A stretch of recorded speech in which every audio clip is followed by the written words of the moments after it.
Don't fall into the vintage trap. Buying that 1970s stereo receiver to get that vintage classic sound might be the quickest way to ruin your relationship with your favorite music. Those gorgeous wood-paneled silver-faced receivers look like the golden ticket to pure nostalgic hi-fi. But beneath that polished exterior is a ticking time bomb of corroded capacitors, brittle wiring, and microchips that no longer exist. Keep chasing that aesthetic without understanding what's actually inside 40-year-old electronics, and you won't be listening to your favorite albums. You'll be paying a technician to keep reviving a receiver that's already dying. In this video, we're breaking down exactly what to look for, what to avoid, and how to get real vintage sound without the heartbreak. Today, we're talking about the ugly truth of buying and owning vintage audio gear. Yes, I said ugly. And more importantly here, how you can capture that soul-shaking analog experience without the constant maintenance headache. We know that every listener's path to great sound is a little bit different, and finding your audio nirvana isn't always as straightforward as it seems. So we put together a short quiz to help you map out your specific audio journey. It'll generate a personalized listening profile, provide you with several expert guides tailored to your current stage, and also give you a chance to enter our monthly Dragon Cable giveaway once you finish. So if you're ready to get some of that clarity, click the first link in the description below and check it out for yourself. Now let's talk about that ugly truth. It's incredibly easy to get bit by the vintage audio bug. I mean, it's practically contagious. I grew up with a full-fledged stereo system in my home, something similar to this, and it was my dad's absolute passion and hobby. We had a giant stereo receiver, the surround sound speaker system with that subwoofer that literally shook the floorboards, and of course, a turntable. Because it was my dad's prized collection, there were strict, non-negotiable rules around how to use his gear. But as a child, I was completely entranced by the entire experience and avoided all of those rules. I was especially fascinated by this multi-disc CD changer that he had. The front panel would slowly hinge down and it would reveal a literal treasure trove of CDs. My dad had every single one of those 50+ CDs meticulously organized, complete with a corresponding printed key. Naturally, despite his best efforts, my brother and I would wait until he wasn't looking, sneak in there, get our little grimy paws on it, and disrupt his perfect catalog. But those moments and the time that we spent together listening were always centered around that system. Today, things are different. My dad got rid of those heavy components once smart TVs and streaming entered the picture. So what once required us to rip a CD and carefully insert it into the changer was quickly replaced by a quick YouTube search or a smartphone paired to a sterile soundbar. And I think that's exactly why so many of us are craving vintage again. You know, it's not about the old school aesthetic. To me, it's about connection. It's a connection with others and a connection with physical media, something that we can actually own. In today's world of digital subscriptions, we don't really own anything anymore. We just buy into temporary access. We're craving something tangible, something real.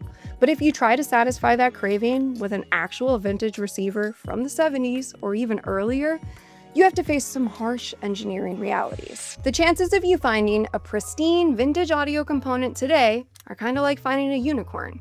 Not only are you racing to beat out everybody else, because trust me, you're not the only person hunting vintage, but if it's not marked up astronomically, something somewhat affordable is certainly not in pristine condition. So either one of two things happen.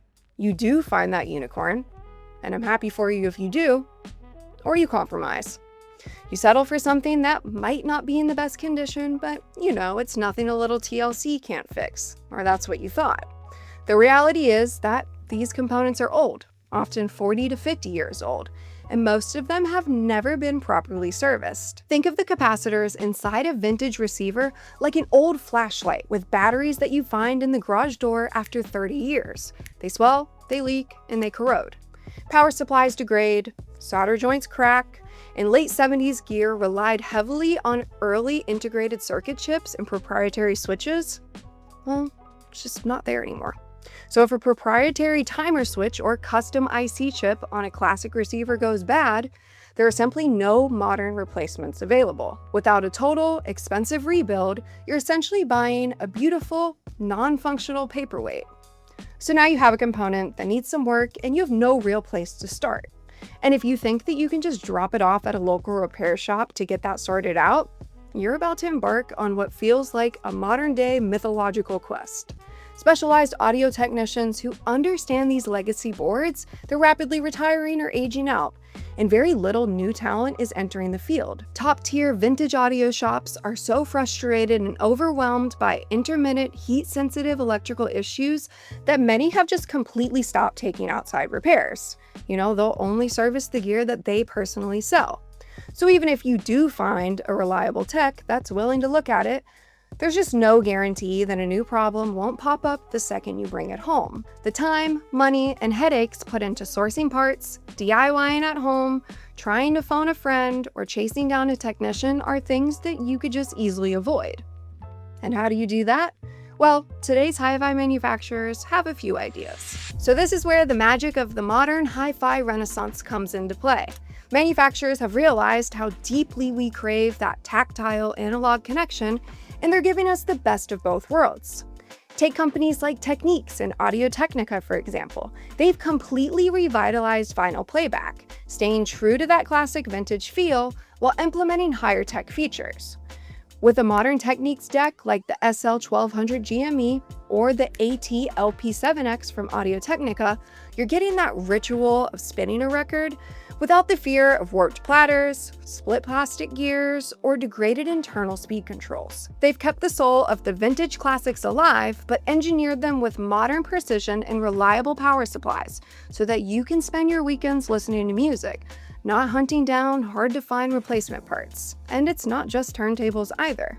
If you're ready to dust off that CD collection, but you want to avoid a clunky, failing vintage disc player, modern CD players have undergone a massive evolution.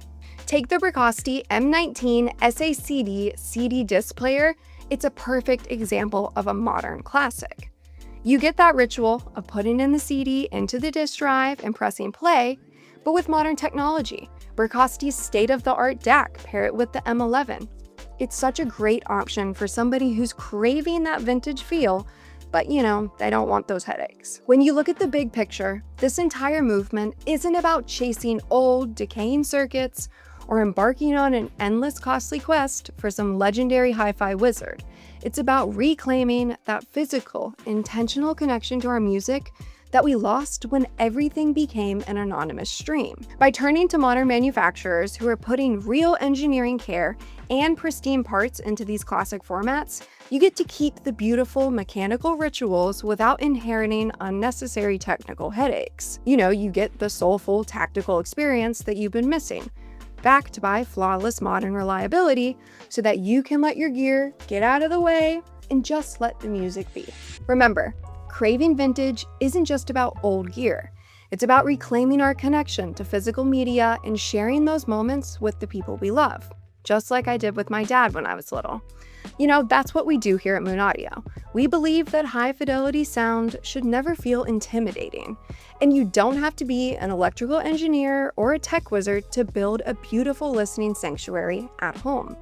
So if you're ready to rediscover the tactile joy of physical media, you need to watch our comprehensive guide comparing CD players and transports. Click the video right here on your screen and we'll help you find the perfect, headache-free digital hub for your home audio system. Wipe the dust off your collection and fall in love with your music again. Check out the video, I'll see you over there, and thanks for watching.